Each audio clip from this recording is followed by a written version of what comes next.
Hello friends, एक बार फिर आपका स्वागत है हमारे यूट्यूब चैनल ऐसे स्टडी पॉइंट पर। दोस्तों, यूपी डीएलएड के एग्ज़ाम फरवरी माह में स्टार्ट होने वाले हैं, तो एक बार फिर मैं आज आपके लिए यहाँ पर UP DElEd fourth semester English की एक इम्पोर्टेंट वीडियो लेकर आया हूँ।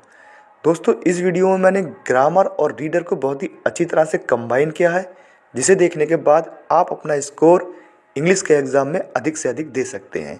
तो आइए दोस्तों, बिना देरी किए हुए वीडियो को शुरू कर देते हैं।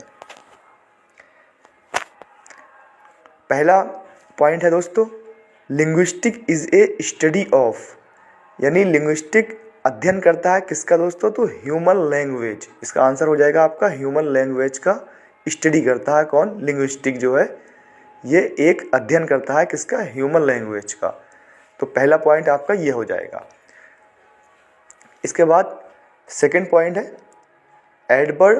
Adverb of कोवार्ड। कोवार्ड मीन्स होता है दोस्तों डरपोक, तो उसका एडवर्ब यूज़ करना है कि इसका एडवर्ब क्या होगा, यानी कि क्रिया विशेषण क्या होगा।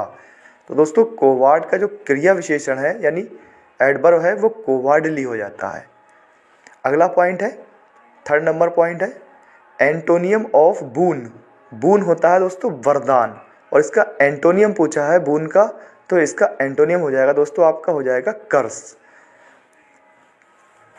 इसी तरह से अगला पॉइंट देख लेते हैं, द सब्स्टिट्यूशन टेबल मेथड किसने दिया था, इस तरह से पूछ सकता है आपसे। तो ये दिया है दोस्तों H.E. पामनर द्वारा दिया गया था। इसी के साथ यहाँ पर अगला पॉइंट देख लेते हैं कि बाइलिंगुअल मेथड, यानी बाइलिंगुअल मेथड किसने दिया था दोस्तों, तो ये आपके दिया था C.J. डॉटसन द्वारा दिया गया था। आप यहाँ पर देख सकते हैं दोनों, यानी सब्स्टिट्यूशन मेथड H.E. पामलर द्वारा और बाइलिंगुअल मेथड C.J. डॉटसन द्वारा दिया गया है। अगला पॉइंट है न्यू मेथड, यानी न्यू मेथड किसने दिया था दोस्तों, तो ये दिया था आपका डॉक्टर वेस्ट ने, और बाइलिंगुअल मेथड C.J. डॉटसन द्वारा और न्यू मेथड दोस्तों डॉक्टर वेस्ट द्वारा दिया गया है। अगला पॉइंट है वन हु हेट्स मैनकाइंड, यानी एक जो क्या करता है दोस्तों, घृणा करता है मनुष्य से, तो उसे क्या कहते हैं, यानी एक अनेक वर्डों के लिए एक शब्द, वन वर्ड सब्स्टिट्यूशन है ये, तो उसे कहते हैं एक ऐसा जो हेट्स मीन्स घृणा करता है लोगों से, तो उसे कहते हैं मिसांथ्रोप। इसका आंसर हो जाएगा मिसांथ्रोप। अगला पॉइंट है वन हु लव्स मैनकाइंड, यानी एक जो लव्स यानी प्यार करता है मनुष्य से, तो उसे क्या कहते हैं, तो उसे कहते हैं दोस्तों फिलांथ्रोपिस्ट। इसका फिलांथ्रोपिस्ट हो जाएगा, और जो घृणा करता है उसका मिसांथ्रोप हो जाएगा। अगला पॉइंट यहाँ से देख लेते हैं,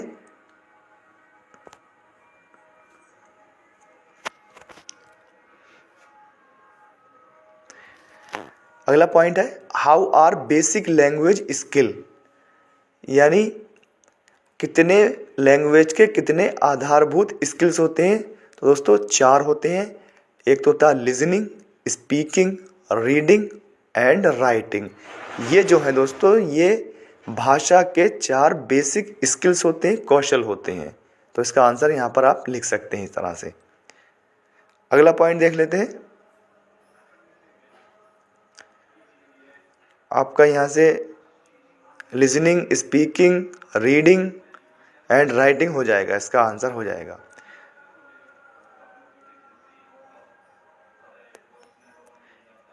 अगला प्रश्न है कि रिसेप्टिव स्किल्स कितने होते हैं, यानी जो टोटल जो होते हैं दोस्तों वो बेसिक स्किल्स वो 4 होते हैं, उसमें से रिसेप्टिव स्किल्स कितने होते हैं, तो वो 2 होते हैं। और वो कौन से होते हैं दोस्तों, लिसनिंग और रीडिंग जो है वो रिसेप्टिव स्किल्स होते हैं। और इसी तरह से प्रोडक्टिव स्किल्स कितने होते हैं, वो भी 2 होते हैं, वो होते हैं दोस्तों स्पीकिंग एंड राइटिंग। तो यहाँ पर रिसेप्टिव स्किल्स भी देख सकते हैं आप, और प्रोडक्टिव स्किल्स भी यहाँ पर आप देख सकते हैं। Right the definition of compound sentence with example, यानी डेफिनेशन लिखना है किसकी, कंपाउंड सेंटेंस की, यानी संयुक्त वाक्य की, विद एग्जाम्पल के साथ इसकी डेफिनेशन लिखना है दोस्तों। तो compound sentence are those sentence which are having two or more main close. यानी दोस्तों कंपाउंड सेंटेंस क्या होता है? कंपाउंड सेंटेंस एक ऐसा सेंटेंस, वे सेंटेंस होते हैं जो रखते हैं क्या, दो या दो से अधिक मेन क्लोज रखते हैं या कि प्रिंसिपल क्लोज रखते हैं। तो वो जो होते हैं वो आपका कंपाउंड सेंटेंस होता है जो दो या दो से अधिक मेन क्लोज रखता हो या प्रिंसिपल क्लोज रखता हो। तो वो जो है दोस्तों कंपाउंड सेंटेंस कहलाता है। जैसे कि यहाँ पर एक एग्जाम्पल दे रखा है, हरी गोज, हरी जाता है, ये एक मेन क्लोज हो जाता है आपका। हरी गोज ये एक मेन क्लोज हो जाता है। एंड और आई कम, मैं आता हूँ, तो एक क्लोज ये भी हो जाता है। तो ये दोनों क्या है दोस्तों, ये मेन क्लोज हैं और इसमें जो है एंड कंजक्शन लगा हुआ है, यानी ये एक कोऑर्डिनेटिंग कंजक्शन के द्वारा जुड़ा हुआ एक कंपाउंड सेंटेंस बन जाता है। तो इस तरह से आप याद कर सकते हैं कंपाउंड सेंटेंस क्या होता है, जिसमें दो या दो से अधिक मेन या प्रिंसिपल क्लोज होते हैं, वो एक कंपाउंड सेंटेंस होता है।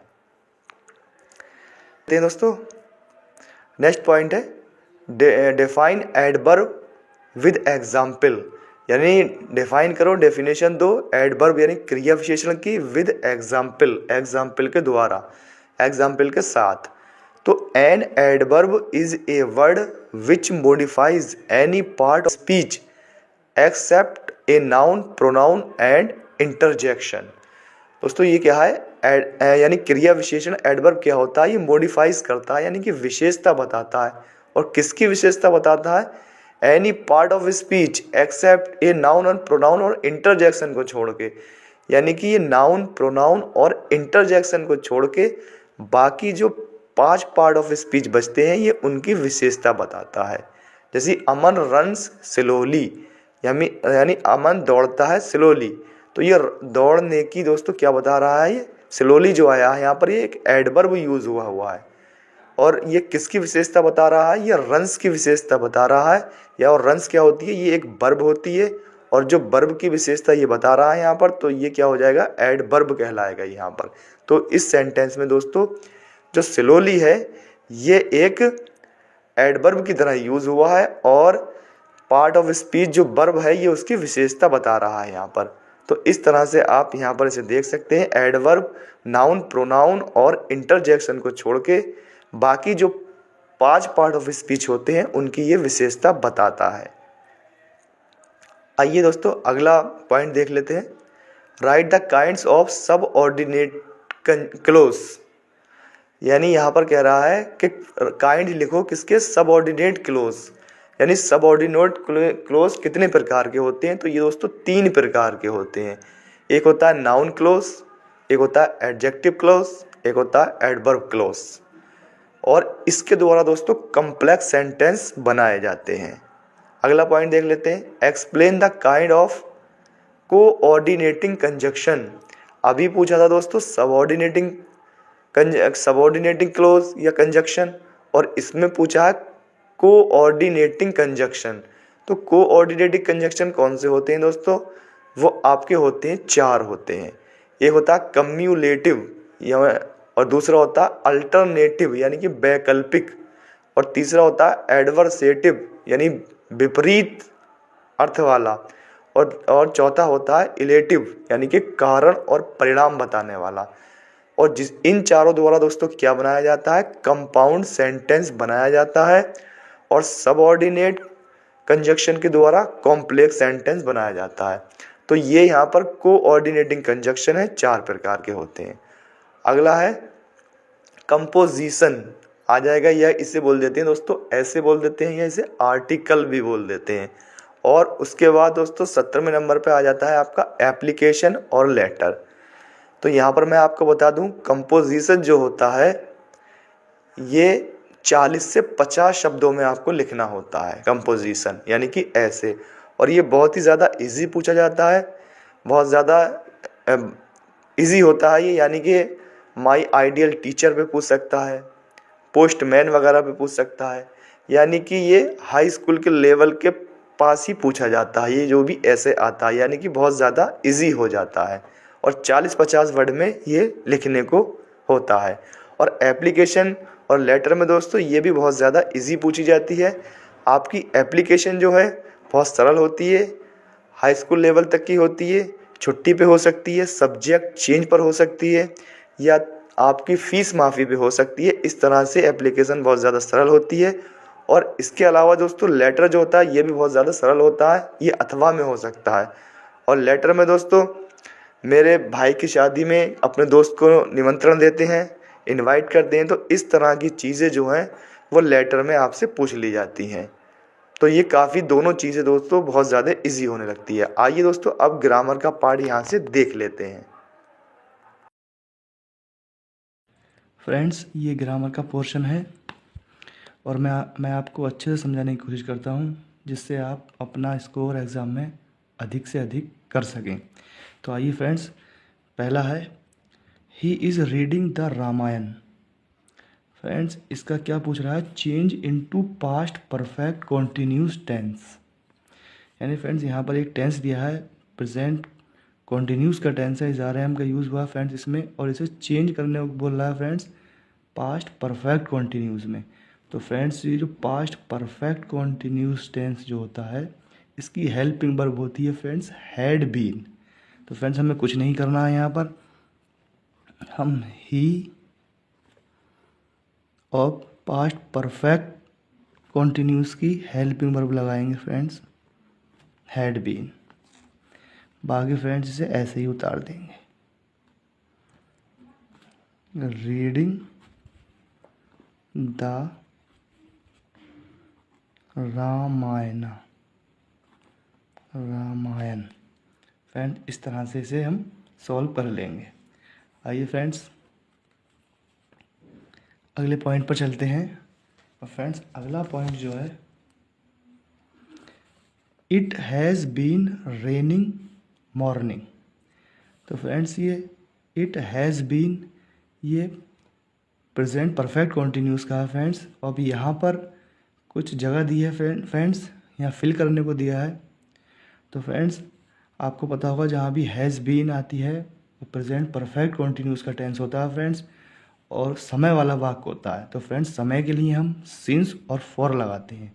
तो फ्रेंड्स यहाँ पर हम ये देखेंगे ये समय जो है निश्चित समय के लिए सिंस और अनिश्चित समय के लिए फ्रेंड्स फॉर लगाते हैं। तो फ्रेंड्स यहाँ पर जो समय दे रखा है यहाँ पर मॉर्निंग, ये निश्चित समय है। तो फ्रेंड्स जब समय निश्चित होता है फ्रेंड्स तो वहाँ पर हम सिंस लगाते हैं। फ्रेंड्स अगर अनिश्चित समय होता है यहाँ पर तो यहाँ पर हम फॉर लगाते हैं।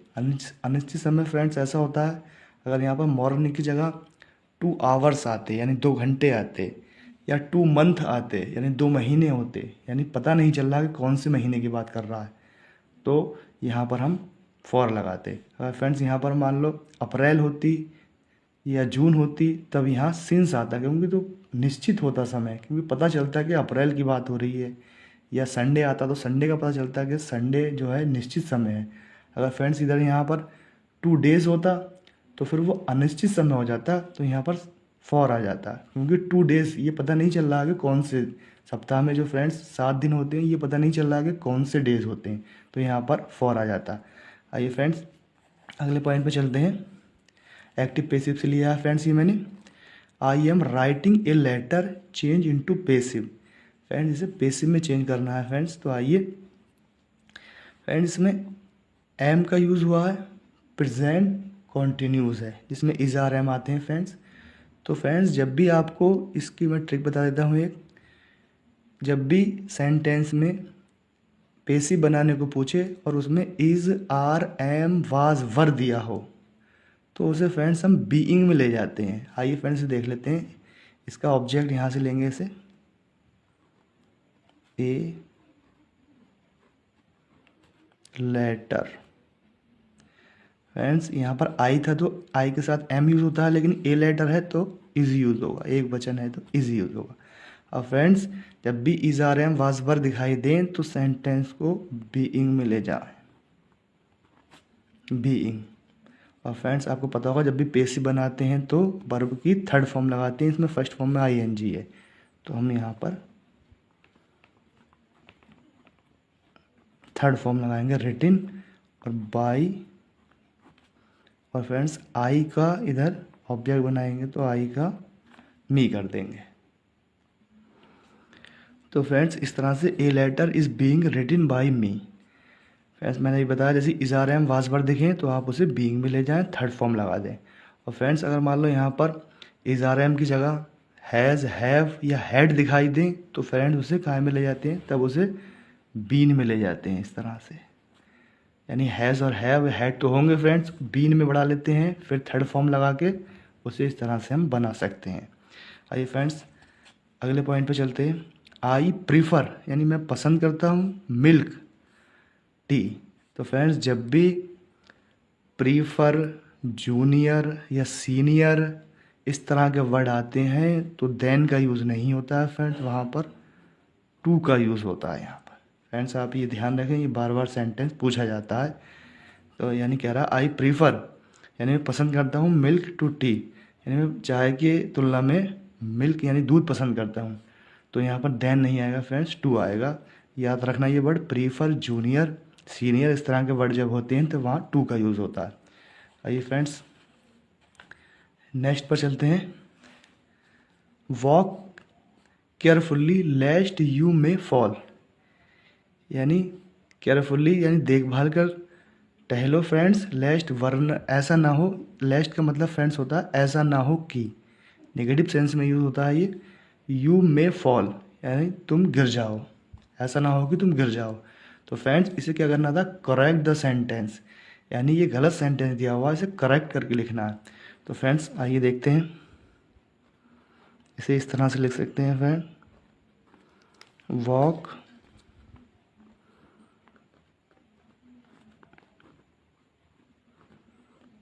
केयरफुली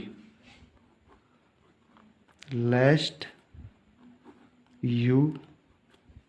और फ्रेंड्स अब जो यहाँ पर जो इनकरेक्ट, जो करेक्ट करना है इसे करना है फ्रेंड्स। हमेशा याद रखना लेस्ट के साथ फ्रेंड्स मे का यूज़ नहीं होता है, लेस्ट के साथ हमेशा शुड का यूज़ होता है। तो आप यहाँ पर शुड का यूज़ करेंगे और फॉल बस ऐसे लिख देंगे। हमेशा ध्यान रखना फ्रेंड्स लेस्ट के साथ शुड का यूज़ होता है। तो ये फ्रेंड्स बार बार एग्ज़ाम में पूछा जाता है। तो फ्रेंड्स इस तरह से हम वॉक केयरफुली यानी देखभाल कर चलो, ऐसा ना हो तुम गिर जाओ, ठीक है। तो इस तरह से फ्रेंड लेस्ट के साथ शुड ये ध्यान रखना। फ्रेंड्स आगे चलते हैं, कुछ डायरेक्ट इनडायरेक्ट से मैंने लिए हैं। He said to me where do you live. तो फ्रेंड्स ये इधर का सेंटेंस जो है इंट्रोगेटिव सेंटेंस है, यानी इंट्रोगेटिव मार्क लगा है फ्रेंड्स यहाँ पर, और ये वेयर इंट्रोगेटिव वर्ड से शुरू है यहाँ से। तो जब इंट्रोगेटिव होता है फ्रेंड्स इधर का सेंटेंस रिपोर्टेड क्लोज का सेंटेंस, इसे फ्रेंड्स रिपोर्टेड क्लोज बोलते हैं, इसे रिपोर्टिंग क्लोज बोलते हैं। तो फ्रेंड्स जो रिपोर्टेड क्लोज ये है, इसका सेंटेंस इंट्रोगेटिव होता है, तो सेड टू को फ्रेंड आस्ट में बदल लेते हैं, ये आपको पता होगा। तो ही आस्ट, ही आस्ड मी कर लेते हैं। और फ्रेंड्स इसे जो इंट्रोगेटिव वर्ड यहाँ दिया होगा उसी से ही इसे जोड़ देते हैं, इसे कंजक्शन बना देते हैं ही। और फ्रेंड्स इस टेंस को पहचान लेते हैं, डू डज वाला है यानी डू आया फ्रेंड्स, प्रेजेंट इंडेफिनिट है, प्रेजेंट इंडेफिनिट के टेंस को पास्ट इंडेफिनिट में ले जाते हैं। और इधर का जो सेंटेंस होता है जैसे ये इंट्रोगेटिव है फ्रेंड्स, अब हम इसे जो यहाँ इसका इंडायरेक्ट जो बनाएंगे वो असर्टिव बनाएंगे फ्रेंड्स। तो यू को यहाँ लिखेंगे सबसे पहले, तो यू को फ्रेंड्स सेकंड पर्सन का है यू, तो सेकंड पर्सन फ्रेंड्स ऑब्जेक्ट के अनुसार बदलते हैं, यानी रिपोर्टिंग स्पीच जो है फ्रेंड्स ये वाली, तो इसका जो ऑब्जेक्ट, इसका जो सब्जेक्ट होता है फ्रेंड्स ये सेकंड पर्सन का है, और सेकंड पर्सन का ऑब्जेक्ट जो सेकंड पर्सन को फ्रेंड्स रिपोर्टिंग स्पीच के ऑब्जेक्ट के अनुसार बदलते हैं। तो फ्रेंड्स यू को हम मी के अकॉर्डिंग बदलेंगे, तो मी आएगा फ्रेंड्स, तो मी की जगह क्या आएगा यहाँ, क्योंकि हमें सब्जेक्ट लेना है, तो मी का सब्जेक्ट जो होता है वो आई होता है, तो हम यहाँ पर आई कर देंगे आई। और ये प्रेजेंट इंडेफिनिट का टेंस है फ्रेंड्स, पास्ट इंडेफिनिट में ले जाएंगे, तो पास्ट इंडेफिनिट में सेकंड फॉर्म आती है, तो लिव का क्या करेंगे फ्रेंड्स, लिव का लिव्ड कर देंगे। बस इस तरह से ही फ्रेंड्स बन जाएगा। आगे चलते हैं फ्रेंड्स, ये भी डायरेक्ट इनडायरेक्ट है, एक इनडायरेक्ट बनाने को पूछ रहा है, इसका डायरेक्ट दिया हुआ है indirect. He said to Sita, please help me. तो फ्रेंड्स अभी यहाँ पर ये सेंटेंस इंट्रोगेटिव था, अब यहाँ जो सेंटेंस है यहाँ इम्परेटिव सेंटेंस है, कह रहा है हेल्प मी, प्लीज़ हेल्प मी, यानी मेरी सहायता करो। तो फ्रेंड्स इधर जो इंट्रोगेटिव सेंस होता इम्परेटिव होता है सेंटेंस, तो सेड टू को फ्रेंड्स कहाँ में बदल लेते हैं, एडवाइस में बदल लेते हैं, रिक्वेस्ट में बदल लेते हैं या ऑर्डर में, क्योंकि इम्परेटिव सेंटेंस में फ्रेंड्स भाव होते हैं। तो फ्रेंड्स यहाँ कह रहा प्लीज़ हेल्प मी, तो भाव जो है फ्रेंड रिक्वेस्ट का निकल रहा है यहाँ पर, तो यहाँ पर हम लगाएंगे requested. He requested, he requested Sita. और फ्रेंड्स इम्परेटिव सेंटेंस को टू से जोड़ देते हैं, तो इसे टू से जोड़ देंगे। और फ्रेंड्स ये प्लीज़ हट जाएगा क्योंकि यहाँ पर प्लीज़ की जगह ये रिक्वेस्टेड आ गया फ्रेंड्स, तो ये हट जाएगा। अब क्या करेंगे, हेल्प, तो हेल्प लिख देंगे। और ये जो फ्रेंड्स प्रोनाउन जो है फर्स्ट पर्सन का प्रोनाउन हो, फर्स्ट पर्सन का प्रोनाउन फ्रेंड्स रिपोर्टिंग स्पीच के सब्जेक्ट के अकॉर्डिंग बदलते हैं, सेकंड पर्सन का ऑब्जेक्ट के अनुसार बदलते हैं, फर्स्ट पर्सन का सब्जेक्ट के अनुसार बदलते हैं। तो मी को फ्रेंड्स ही के अकॉर्डिंग बदलेंगे, तो ही का ऑब्जेक्ट लिख देंगे फ्रेंड्स हम हिम। आइए फ्रेंड्स आगे पे चलते हैं। The teacher said the earth moves round the sun. तो फ्रेंड्स ये अफर्मेटिव सेंटेंस है, प्रेजेंट इंडेफिनिट का दिख रहा है यहाँ पर, एस और ये जुड़ा हुआ है, तो हम इसे बना लेंगे द टीचर सैड। फ्रेंड इसे दैट से जोड़ देते हैं, असर्टिव सेंटेंस जब होता है फ्रेंड्स दैट से जोड़ते हैं। और फ्रेंड इसमें कोई चेंजिंग नहीं करेंगे, ये प्रेजेंट इंडेफिनिट का है, इसे पास्ट इंडेफिनिट में नहीं ले जाएंगे, क्योंकि ये जो इधर जब इधर कोई सत्य बात आ जाती है, सार्वभौमिक सत्य, तो उसकी हम चेंजिंग नहीं करते हैं, उसे हम ऐसे ही पूरा लिख देते हैं। क्योंकि कह रहा है द अर्थ मूव्स, यानी जो पृथ्वी जो है मूव्स मीन्स घूमती है, राउंड द सन के सूरज के चारों ओर घूमती है, तो ये सत्य बात है फ्रेंड्स। तो सत्य बात जो होती है, सार्वभौमिक सत्य जो होता है, उसमें हम चेंजिंग नहीं करते हैं, जो होता है वही लिख देते हैं। Moves round the earth, round the sun, sorry, इस तरह से फ्रेंड्स बना लेंगे। आगे चलते हैं friends. He is writing a letter, इसका पूछा चेंज इनटू नेगेटिव। फ्रेंड्स इसका नेगेटिव पूछा, बहुत ही इजी तरीके से बना देंगे, तो नॉट लगा देंगे। ये सहायक क्रिया के बाद इज़, ये फ्रेंड्स सहायक क्रिया आ गई, इसके बाद हम नॉट लगा देंगे, और बाकी का सेंटेंस हम फ्रेंड्स ऐसे ही लिख देंगे, राइटिंग ए लेटर, ऐसे लिख देंगे। आइए फ्रेंड्स इसमें क्या पूछ रहा है, Ashok was a great king, change into interrogative. Friend उसमें नेगेटिव पूछा है, इसमें क्या पूछा है, इंट्रोगेटिव। तो फ्रेंड्स इंट्रोगेटिव के लिए हम क्या करते हैं, जो सेंटेंस की सहायक क्रिया है फ्रेंड्स उसे हम शुरू में लिख लेते हैं। तो फ्रेंड्स इसमें ये दिख रही है हमें वास, तो हम वास को जो है फ्रेंड्स प्रारंभ में लिख लेंगे। अब बाकी जो रह गया, अशोक ए ग्रेट किंग, और फ्रेंड्स क्वेश्चन मार्क ज़रूर लगाएंगे, नहीं तो नंबर कट जाएगा। ठीक है, इस तरह से ये इंट्रोगेटिव हो गया। फ्रेंड्स जब भी इंट्रोगेटिव पूछे तो सहायक क्रिया शुरू में लगा दें और इंट्रोगेटिव मार्क लगा दें। आइए फ्रेंड इस पर चलते हैं। She comes late, change into interrogative. Friend इसमें भी क्या पूछा है, इंट्रोगेटिव पूछा है, तो आइए फ्रेंड्स इसका भी इंट्रोगेटिव बना लेते हैं। फ्रेंड इसमें देखना, इसमें सहायक क्रिया दिखाई नहीं दे रही है, लेकिन फ्रेंड्स हमें सहायक क्रिया शुरू में लगाना है, इसमें दिखाई नहीं दे रही है, तो हम पहले सेंटेंस को बचा लेते हैं। कम से लगा हुआ फर्स्ट फॉर्म में एस और ये एस लगती है, तो प्रेजेंट इंडेफिनिट का होता है, और प्रेजेंट इंडेफिनिट सहायक क्रिया जो होती है, जो हेल्पिंग वर्ब जिसे बोलते हैं, वो डू डज होती है। तो फ्रेंड्स एक वचन है, सिंगुलर सब्जेक्ट है, तो शुरू में डज लगा लेंगे, डज। अब बाकी सब्जेक्ट शी, अब कम, लेट और क्वेश्चन मार्क, इस तरह से इसे बना लेंगे। तो ये फ्रेंड्स इस पर चलते हैं। क्या प्लग द फ्लावर, तो चेंज इनटू नेगेटिव पूछ रहा है। प्लग द यानी कह रहा है फूल तोड़ो, फूलों को तोड़ो। ठीक है फ्रेंड्स, इसका नेगेटिव पूछ रहा है, ये इम्परेटिव सेंटेंस है, तो इम्परेटिव सेंटेंस का फ्रेंड्स जब नेगेटिव बनाते हैं तो शुरू में जो है फ्रेंड्स डू नॉट लगा देते हैं, बाकी ऐसे ही उतार देते हैं। प्लक द फ्लावर्स, इस तरह से इसे बना सकते हैं। तो फ्रेंड्स, अगर वीडियो पसंद आया हो तो वीडियो को लाइक करें और इसी तरह की वीडियो देखने के लिए चैनल को सब्सक्राइब करें।